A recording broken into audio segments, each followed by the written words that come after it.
Kritik keras disampaikan oleh anggota DPR RI Komisi 13 fraksi PAN Tribunars Arizal Aziz yang mengkritik PSSI karena terus-menerus mengajukan pemain naturalisasi yaitu pemain keturunan. DPR juga kemudian memberikan ultimatum kalau timnas Indonesia sampai gagal lolos di Piala Dunia 2026, maka naturalisasi pemain keturunan harus di-stop Tribunars.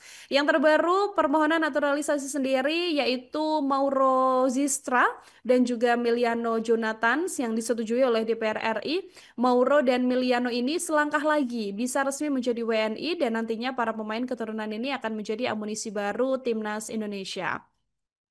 Karena belakangan kita juga tahu PSSI ini gencar memproses naturalisasi pemain keturunan Indonesia untuk memperkuat timnas Indonesia senior menuju Piala Dunia 2026 Tribunars. Dua pemain yang sedang menjalani proses naturalisasi ini juga nantinya dipastikan bersiap untuk memperkuat timnas Indonesia.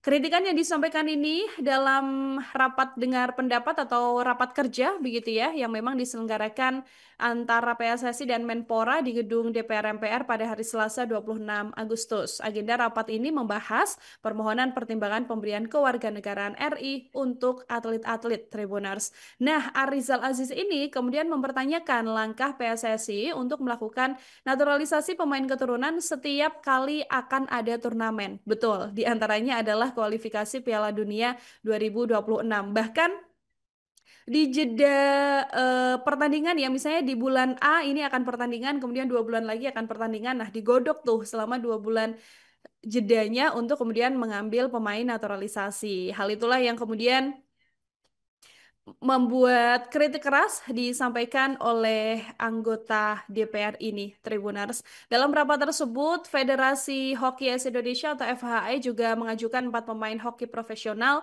dari Rusia untuk memperkuat timnas Indonesia Hoki Es di ajang SEA Games mendatang.